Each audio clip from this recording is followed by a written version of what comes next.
കൂടുതൽ വാർത്തകളും വീഡിയോകളും കാണാൻ ഈ ചാനൽ സബ്സ്ക്രൈബ് ചെയ്യുക. കൂടെ ബെൽ ബട്ടൺ അമർത്തുക. കാർത്തിക നക്ഷത്രത്തിന്റെ ദശാനാഥൻ സൂര്യൻ, ആദിത്യനാണ് ദശാനാഥൻ. ഈ നക്ഷത്രക്കാർക്ക് സാധാരണയായിട്ട് ജനിക്കുന്നവര് പലതരത്തില് കാണാറുള്ള ശരീരപ്രകൃതി എന്ന് പറഞ്ഞാൽ പൊതുവെ ശാശ്വതമായ ആരോഗ്യവും കർമ്മകുശലതയൊക്കെ ഉള്ളവരായിരിക്കും ഇവര്. നീണ്ട നാസിക, അതൊക്കെ ഇവരുടെ ഒരു പ്രത്യേകതയാണ്. സൗമ്യമായ കണ്ണുകള്, ശാന്തമായ മുഖഭാവം, വിനീതമായ ഒരു പ്രത്യേക രീതിയിലുള്ള ഒരു രൂപം, ഒപ്പം തന്നെ നൈസർഗികമായിട്ട് ലക്ഷണങ്ങളാണ് ഇവരിൽ കാണാറ്. ഭക്ഷണ കാര്യത്തിൽ നിഷ്ഠയൊന്നും പുലർത്തുന്നവരായിരിക്കില്ല ഈ കാർത്തിക നക്ഷത്രക്കാര്. ആരോഗ്യ വിഷയത്തിൽ ഇവർ ആരുടെയും പിന്നിലായിരിക്കില്ല. ആരോഗ്യം വളരെ ശ്രദ്ധയോടെ നോക്കാനും അതിന് പരിപാലിക്കാനും ഒക്കെ പ്രത്യേക കഴിവുള്ളവരായിരിക്കും ഈ നക്ഷത്രക്കാര്. ഇവർക്ക് തലചുറ്റല്, ഈ കാലുകള്, നേത്രരോഗം, കണ്ണിനൊക്കെ എപ്പോഴും രോഗങ്ങൾ പിടിപെടാം, കണ്ണടയൊക്കെ വയ്ക്കേണ്ടതായിട്ട് വരാം. തലചുറ്റല് അത് പെട്ടെന്ന് ഇവർക്ക് ബാധിക്കുന്ന ഒരു രോഗമാണ്. ചുട്ടുനീറ്റൽ എന്ന് പറയും, കാലിൻ്റെയൊക്കെ അടിയൊക്കെ പൊള്ളി ഇങ്ങനെ ചുട്ടുനീറ്റ. രാത്രി നിദ്രാഭംഗം, രാത്രി ഉറക്കമില്ലായ്മ, ചിലപ്പോൾ 10 ദിവസം മര്യാദയ്ക്ക് ഉറങ്ങിയാൽ പിന്നെ 20 ദിവസം ഉറങ്ങാൻ പറ്റില്ല. നിദ്രാഭംഗം ഉണ്ടാവുക രാത്രി അത് പല കാരണങ്ങൾ കൊണ്ടും ഇവർക്കത് വന്നു ചേരാം. ഉറക്കമില്ലായ്മ, കാൽമുട്ടുകൾക്ക് വേദന, നിരന്തരമായിട്ട് കാരണമില്ലാതെ തന്നെ കാൽമുട്ടുകൾക്ക് വേദന അനുഭവപ്പെടാം. ഹൃദയ ദൗർബല്യം, ഹാർട്ടിന് ബലക്കുറവുള്ളതുകൊണ്ട് അതിന് ചികിത്സ തേടേണ്ടതായിട്ട് വരാം. മസ്തിഷ്ക വികാരം എന്ന് പറഞ്ഞാൽ തലച്ചോറിലേക്ക്, ഈ ബ്രെയിനിൽ നമ്മൾ പറയാറില്ല, തലച്ചോറിലേക്കുള്ള ഞരമ്പ് പൊട്ടി എന്നൊക്കെ പറയാറില്ലേ, അതുപോലെ മസ്തിഷ്ക വികാരം. കണ്ഡമായിട്ടുള്ള രോഗങ്ങൾ, കണ്ഠ സംബന്ധമായ രോഗങ്ങൾ, തൊണ്ടയിൽ തൈറോയിഡ് പോലെയുള്ള രോഗങ്ങൾ, തൊണ്ടയിൽ തൊണ്ടവേദന, പിന്നെ ടോൺസിലൈറ്റിസ്, അങ്ങനെയുള്ള അസുഖങ്ങൾ, ഇങ്ങനെയുള്ള കാര്യങ്ങളൊക്കെയാണ് ഇങ്ങനെയുള്ള ഈ തൊണ്ടയിൽ ഈ തൈറോയിഡൊക്കെ വന്നു കഴിഞ്ഞാൽ പുറത്തേക്ക് ചിലപ്പോൾ കാണാൻ പറ്റാതെ അകത്ത് തന്നെ ഈ തൈറോയിഡിന്റെ വീക്കം കൊണ്ട് ഇവർക്ക് തടി വയ്ക്കുകയോ മറ്റസുഖങ്ങളോ, കാലിനും കൈനൊക്കെ ക്ഷീണവും തളർച്ചയൊക്കെ ഉണ്ടാവുക. അങ്ങനെ ആരോഗ്യ വിഷയത്തിൽ പൊതുവെ ശ്രദ്ധ കുറയുന്ന സമയത്ത് പലരുടെ അവസ്ഥകൾ മോശമായി തീരാൻ സാധ്യതയുണ്ട്. രോഗാതി ദുരിതങ്ങൾ, ശിരോരോഗം, നേരത്തെ ഞാൻ പറഞ്ഞല്ലോ, തലയിൽ ഞരമ്പ് ബ്ലഡ് കോട്ട് ചെയ്തിട്ട് ഞരമ്പ് പൊട്ടുക, പിന്നെ അതുകൊണ്ട് തലവേദന ഉണ്ടാവുക, എപ്പോഴും ഈ മൈഗ്രെയിൻ പോലെയുള്ള ശിരോരോഗം, തലവേദന ഉണ്ടാവുക, ദന്തരോഗമോ നയനരോഗമോ, ഈ ദന്തരോഗം പല്ലുകളൊക്കെ കേടുവന്നാൽ ഉടനെ അത് ചികിത്സിച്ച് മാറ്റിയില്ലെങ്കിൽ പിന്നെ മോണപഴുപ്പ്, അങ്ങനെയുള്ള അസുഖങ്ങളൊക്കെ വരിക.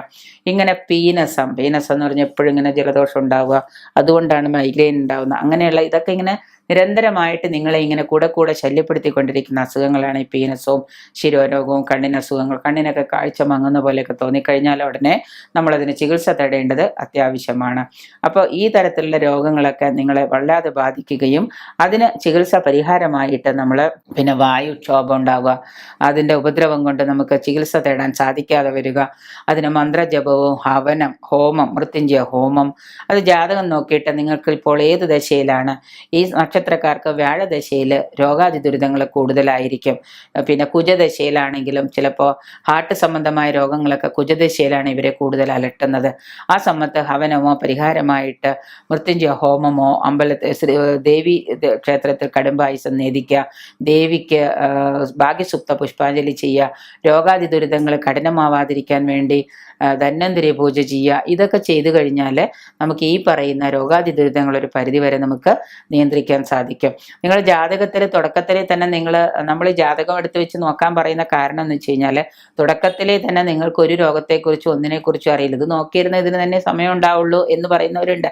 എങ്കിൽ തന്നെയും ഒരു ദശാനാഥൻ 18 വർഷവും 10 വർഷവും 20 വർഷവും ഉണ്ടെങ്കിൽ 6 വർഷത്തിൽ കുജദശ നടക്കുന്ന സമയത്ത് അതിൽ ഒരു പ്രാവശ്യം ഒരു ജ്യോത്സ്യൻ്റെ അടുത്ത് പോയിട്ട് എനിക്ക് ഏത് ദശയാണ്, ഈ ദശയിൽ ഇന്ന അസുഖങ്ങളൊക്കെ ഉണ്ടാവും, അപ്പോൾ അതിനെന്തൊക്കെ പരിഹാരങ്ങൾ ചെയ്യണം, ഏതൊക്കെ അമ്പലത്തിൽ പോകണം, ഏതൊക്കെ മന്ത്രങ്ങൾ ജപിക്കണം, എന്തെങ്കിലും ഒരു തക്കതായ പരിഹാരം ചെയ്ത് അതിനൊരു യന്ത്രം ശരീരത്തിൽ സ്ഥാപിച്ച് അതിൻ്റെ ആ കോൺസിക്വൻസ് അനുഭവിക്കാതിരിക്കാൻ വേണ്ടി ഒന്ന് ബ്ലോക്ക് ചെയ്തിട്ടാ. ഇപ്പം നമ്മൾ ഒരു ദോഷം നമ്മളിലേക്ക് വരുന്നു എന്നറിയുമ്പോൾ നമ്മൾ എന്താണ്, തീർച്ചയായിട്ടും അതിന് നമ്മൾ ഒന്ന് പ്രിപ്പയർഡ് ആയിട്ടിരിക്കുമല്ലോ. അത്രയും ചെയ്താൽ മതി. കാരണം എന്ന് വെച്ച് കഴിഞ്ഞാൽ ഒന്നും അറിയാതെ കണ്ണടച്ച് ഇങ്ങനെ നടന്നു പോയിട്ട് കുറച്ചു കാലം കഴിയുമ്പോൾ രോഗം വന്നു, സാമ്പത്തികമില്ല, അസുഖങ്ങളായി, ദുരിതങ്ങളായി, പ്രശ്നങ്ങളായി, വർഷങ്ങളായി നമ്മൾ ചികിത്സിച്ചാലും ഭേദമാവുന്നില്ല, ആസ്പത്രിയിൽ നിന്ന് ഇറങ്ങാൻ നേരമില്ല. ഇപ്പോൾ എക്സാമ്പിൾ പറഞ്ഞാൽ, ഇപ്പോൾ ഒരാൾക്ക് ഒരു ട്യൂമർ വരുന്നെന്ന് തോന്നിക്കഴിഞ്ഞാൽ അത് വരുന്നതിന് മുന്നോടിയായിട്ട് അയാളുടെ ഇതിൽ എഴുതി വെച്ചിട്ടുണ്ടാവും, ഇന്ന സമയത്ത് ഇന്ന രോഗം അയാൾക്ക് വരുമെന്ന് ഉറപ്പായിട്ടും എഴുതിയിട്ടുണ്ടാവും. അത് നിങ്ങൾ എത്ര തർക്കിച്ചാലും ജാതകത്തിൽ അത് എഴുതിയിട്ടുണ്ടാവും. ആ സമയത്ത് ആ രോഗം വരും, പിടിപെടുമെന്നറിയാം.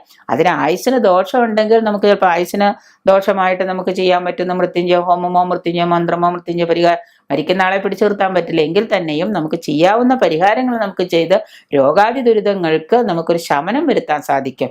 രോഗം കൊണ്ടും വേദന കൊണ്ടും വല്ലാണ്ട് കഷ്ടപ്പെടുന്ന ഒരാളെ നമുക്ക് എന്താണ് ഒരു പരിധി വരെ നമുക്ക് ഇതിനൊക്കെ ഒരു ശാന്തത കൈവരിക്കാൻ സാധിക്കും നമുക്ക്.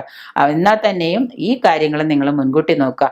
ഏത് ദശയാണെങ്കിലും അത് 7 വർഷം 8 വർഷം 10 വർഷം 19 വർഷം 20, ശുക്രനൊക്കെ 20 വർഷമുണ്ട്.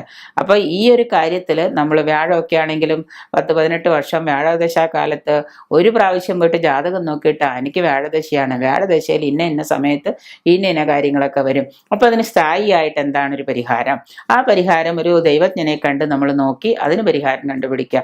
ഇങ്ങനെയുള്ള കാര്യങ്ങളൊക്കെ ചെയ്താൽ തീർച്ചയായിട്ടും നിങ്ങൾക്ക് ഈ ഒരു ദുരിതത്തിൽ നിന്ന് മോചനം ഉണ്ടാവും, ഉറപ്പാണ്.